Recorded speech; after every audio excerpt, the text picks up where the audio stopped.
13h30, Crime Story, les rendez-vous d'Alfred Hitchcock, racontés par Serge Sauvion. Aujourd'hui, les Diams l'emportent de Stanley Abbott.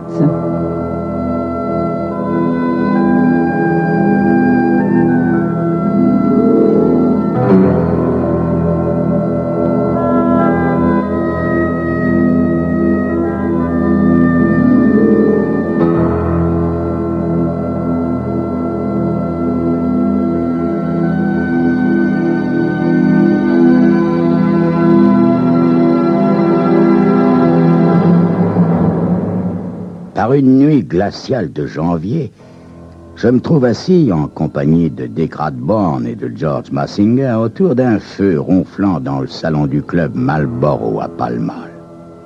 La conversation a pris un tour particulier, comme cela arrive parfois, et nous en venons à parler rançon et kidnapping. Pour ma part, messieurs, je connais une affaire qui me paraît imbattable dans le domaine du pur culot, et je serais assez tenté d'avancer que la rançon demandée fut la plus grosse jamais payée. 1 demi-million de livres sterling, messieurs. En tout cas, c'est la somme qu'a payé Tom Van Dorn pour récupérer son frère, le vieux Sir Henry, quelques années avant la guerre. Tout le monde connaît les Van Dorn, n'est-ce pas? Les plus gros diamantaires du monde. Aussi étrange que cela puisse paraître, messieurs, les journaux n'ont jamais mentionné le kidnapping de Sir Henry Van Dorn à cette époque. Voulez-vous que je vous raconte cette rocambolesque histoire vraie? Le plan a été habilement conçu. À l'époque, Sir Henry séjourne à Paris, lorsque Lord Tom Van Dorn, son frère, reçoit du directeur du Crillon un coup de téléphone lui annonçant que l'on n'a pas revu Sir Henry depuis 2 jours. Le directeur de l'hôtel explique qu'il n'a pas appelé plus tôt parce qu'il n'est pas rare qu'un de ses clients s'absente pendant 1 jour ou 2 sans avoir averti. Mais Sir Henry n'a rien emporté avec lui. Tom demande au directeur de le rappeler dès qu'il aura des nouvelles et le prie dans l'intervalle de ne parler de cette affaire à personne. Rappelez-vous qu'Henry Van Dorn et son frère Tom ont fondé leur société au Transvaal avec Sam Harrison. On les surnommait à l'époque les 3 boucaniers. Pour ma part, j'ai été élu membre du conseil d'administration lorsque j'ai épousé la fille de Tom. Nous sommes donc assis tous les 3 dans le bureau de Tom Van Dorn et nous discutons de la disparition de Sir Henry. Nous ne sommes pas particulièrement inquiets. Sir Henry est un joyeux luron. Sans doute a-t-il rejoint une petite amie. La secrétaire de Tom entre dans le bureau et lui annonce qu'un certain monsieur André Cordon voudrait le voir à propos du séjour de Sir Henry à Paris. Tom lui dit de le faire entrer. Cordon est grand pour un Français, élégant comme un Anglais. De plus, il ne manque pas d'humour. Pour en venir aux affaires, messieurs, fait-il après les préambules habituels. Je suis ici pour vous informer que Sir Henry Van Dorn est dans l'impossibilité de rentrer en Angleterre. Pour être précis, messieurs, mes amis et moi tenons Sir Henry en notre possession. Vous voulez dire que vous l'avez kidnappé? Parlez carrément, intervient Sam. Tom, appelez Scotland Yard. C'est une très bonne idée, monsieur Van Dorn, reprend Cordon d'une voix aimable. C'est-à-dire, si vous ne désirez pas revoir Sir Henry. Mais vous n'avez qu'un mot à dire pour qu'il soit immédiatement relâché. Et quel est donc ce mot? Demande enfin Sam. 500 000 livres sterling, messieurs. Tom se lève, le visage empourpré. Pour ma part, je me garde d'intervenir. Vous bluffez, vous n'êtes qu'un escroc, monsieur, s'écrie Tom. Il serait préférable de ne pas m'insulter, monsieur Van Dorn. Car je pourrais vous rappeler le bon vieux temps du Transvaal. Vous n'étiez pas tellement scrupuleux, vos associés et vous, à cette époque. Je pourrais vous parler des baraquements auxquels on mettait le feu la nuit, des chutes accidentelles dans des puits de mine, des biens que l'on s'approprie sous la menace d'un couteau ou d'un pistolet, et puis des gens que l'on paye, à mesure qu'on prend de l'importance, pour faire ses basses besognes.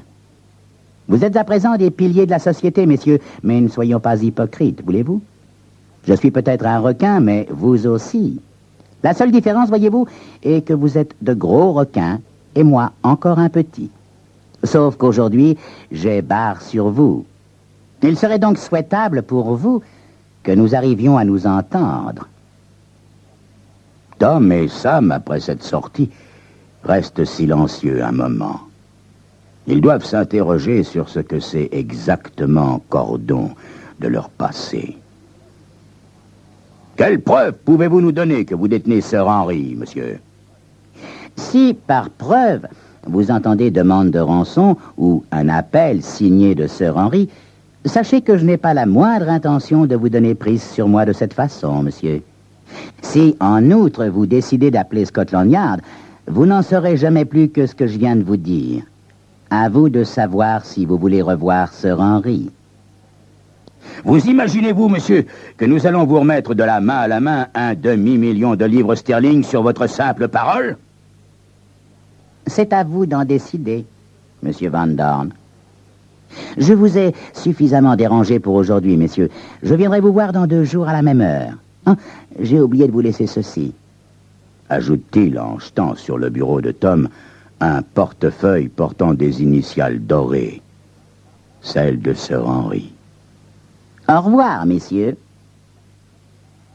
L'individu ne manque pas de toupet. Et prendre une décision est bien difficile. Le portefeuille ne prouve rien. Sir Henry peut l'avoir perdu ou quelqu'un le lui avoir volé. Certes, il contient une bonne somme d'argent, mais cela fait peut-être partie d'un bluff gigantesque. Cependant, ce qui nous impressionne le plus, c'est qu'il n'essaie pas de nous presser. Sam est d'avis d'appeler Scotland Yard, mais nous décidons que le risque est trop grand. Si Cordon s'aperçoit qu'il est suivi, il risque de prendre peur et de filer immédiatement, et ce sera la fin de Sir Henry. Le lendemain, je suis dans le bureau de Tom lorsqu'il téléphone au Crayon à Paris. Depuis 3 jours, toujours aucune nouvelle de Sir Henry. Sam arpente la pièce comme un ours en cage. « Je me fiche éperdument de l'argent, rugit-il. Cela ne fera même pas une éraflure dans la fortune des Van Dorn. Mais ce qui m'irrite, c'est de me faire avoir de cette manière. » Tom suggère que nous fassions appel à Edward Barton, un détective privé. Nous pourrions le présenter comme notre trésorier. S'il voit Cordon, il pourra mieux nous conseiller. Cordon revient à 11h pile le lendemain matin et, de fait, interprète la présence de Barton, le soi-disant trésorier, comme le signe que nous sommes prêts à payer. Je suppose, messieurs, que vous êtes maintenant convaincus. Pas si vite, Cordon, dit Tom. Il y a d'abord un certain nombre de points à éclaircir. Ce portefeuille ne prouve rien. Et puis, un demi-million de livres sterling, c'est une grosse somme à débourser. Nous sommes des hommes d'affaires. Donnez-nous au moins une preuve que vous détenez Sir Henry, une preuve quelconque, et nous traiterons avec vous. Quelle autre preuve voulez-vous, messieurs? Souhaitez-vous que nous nous conduisions comme des barbares et que nous vous adressions une de ces oreilles, par exemple? Non, essayons de rester civilisés, voulez-vous? Je me doute bien que l'oreille gauche ferait l'affaire. N'est-ce pas celle qui a un énorme grain de beauté sur le lobe? Messieurs, pour ma part, je ne souhaite pas de mal à Sir Henry, mais, bien entendu, je ne suis pas responsable de ce que feront mes amis quand ils se rendront compte que vous ne nous prenez pas au sérieux. Le portefeuille de Sir Henry ne prouve rien, coupe Tom, qui jusque-là a arpenté la pièce. Le seul fait réel dont nous disposions, c'est qu'il a disparu depuis 4 jours, mais cela ne signifie pas qu'il soit entre vos mains. Il peut être n'importe où. Voyons, messieurs, si je bluffais, et si je savais que Sir Henry peut vous téléphoner ou franchir cette porte à n'importe quel moment, pensez-vous que je serais tranquillement assis ici? C'est évidemment l'argument le plus fort en sa faveur, et il le sait, le bougre. Après un long silence, Tom se tourne vers Sam. « Qu'en pensez-vous, Sam? » « Je pense que nous devrions attendre 1 jour ou 2, Tom. De toute façon, il va falloir du temps pour arranger un paiement de cette importance. » Cordon nous dit qu'il est d'accord, à condition qu'il soit entendu que la rançon lui sera payée à la prochaine réunion. Barton lui demande s'il veut de l'argent sous une forme particulière. Cordon insiste pour avoir des diamants bruts, ce que nous comprenons. Une fortune en pierres précieuses est plus facile à manipuler. Et puis, les diamants, une fois taillés, nul ne pourra les identifier. Comment allez-vous arranger la libération de Sir Henry? Il sera nécessaire que vous veniez en France, messieurs. Là, nous vous le remettrons. Mais qu'est-ce qui nous prouve que vous le ferez, monsieur? Le fait que je me propose de vous accompagner, monsieur Harrison. La transaction ne sera pas complète avant que j'aie exécuté ma part du marché. Si cela vous convient, je suggère que nous partions le lendemain de la remise des fonds. Au revoir, messieurs. 2 jours plus tard, avant qu'il ne revienne, Tom téléphone au crayon en espérant qu'on ait eu des nouvelles de Sir Henry au dernier moment. Mais il raccroche, bredouille. Nous sommes tous assez déprimés. À 11h, Cordon arrive, suivi d'un homme trapu au crâne chauve.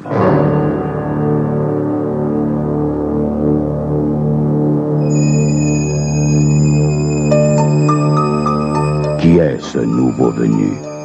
Quel rôle joue-t-il dans cette sombre histoire? C'est ce que vous saurez dans quelques instants.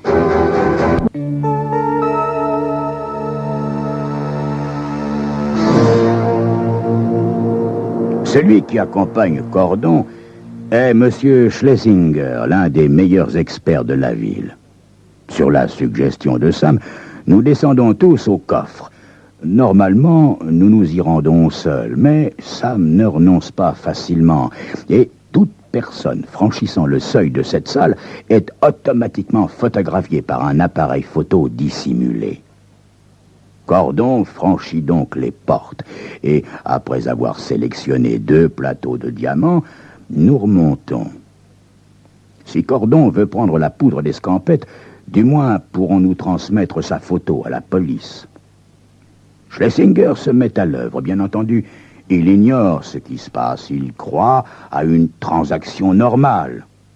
Il évalue et pèse chaque pierre.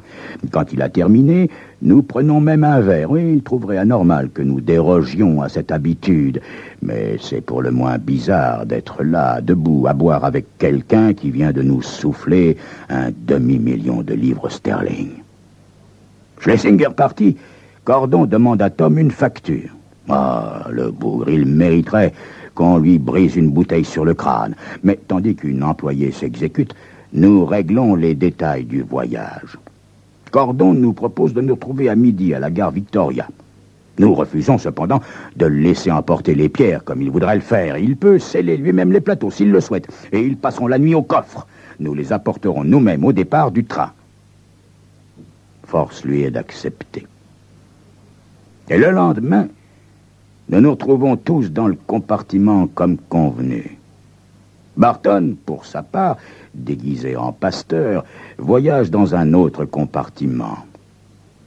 Cordon arrive avec une grande sacoche en cuir.